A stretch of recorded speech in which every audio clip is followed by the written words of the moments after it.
জানা যায় ৭০,০০০ ফেরেশতার আগমন। শুনতে অবাক লাগলেও এটাই বাস্তব এক ঘটনার হাদিস ভিত্তিক বর্ণনা। শুধু এক সূরার প্রতি ভালোবাসা ও নিয়মিত পাঠই এনে দেয় জান্নাতের সুসংবাদ, জাহান্নাম থেকে মুক্তি। কি সেই সূরা? বিস্তারিত থাকছে ডেস্ক রিপোর্টে। আল কোরআনের প্রতিটি আয়াতই বরকতময় ও মূল্যবান, তবে কিছু আয়াত বা সূরা বিশেষ ফজিলতপূর্ণ। তেমনই একটি সূরা হলো সূরা ইখলাস।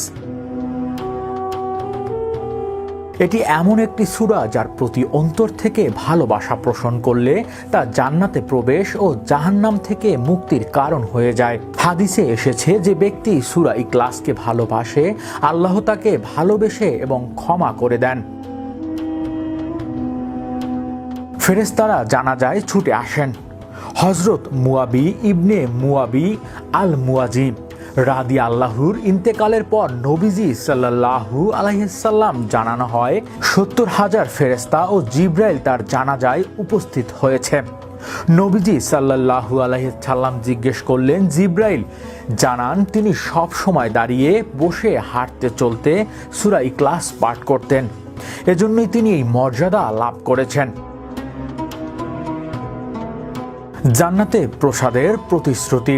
মুয়াজ ইবনে আনাস রাদিয়াল্লাহু থেকে বর্ণিত, রাসূলুল্লাহ সাল্লাল্লাহু আলাইহি সাল্লাম বলেছেন, যে ব্যক্তি সূরা ইখলাস ১০ বার পাঠ করবে, আল্লাহ তার জন্য জান্নাতে একটি প্রসাদ নির্মাণ করবে। এতে উমর রাদিয়াল্লাহু বলেন, তবে তো আমরা অনেক প্রাসাদের মালিক হয়ে যাব। নবীজি সাল্লাল্লাহু আলাইহি সাল্লাম উত্তর দিলেন, আল্লাহর দান সীমাহীন।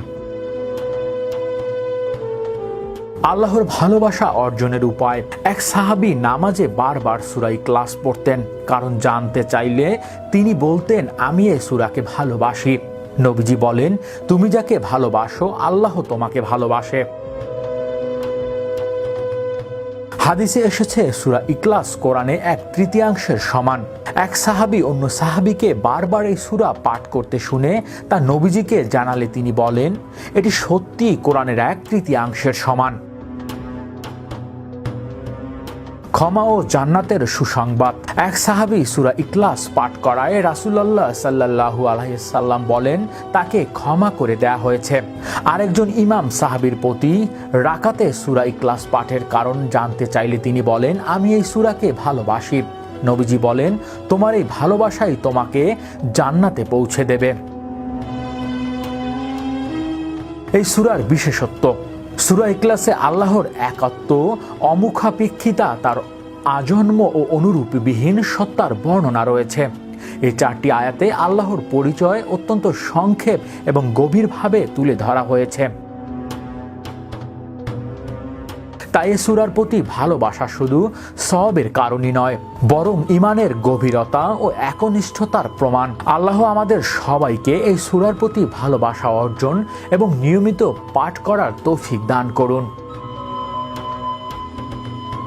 হৃদয় আশিস, বিশ্ব বাংলা 24 নিউজ ডেস্ক।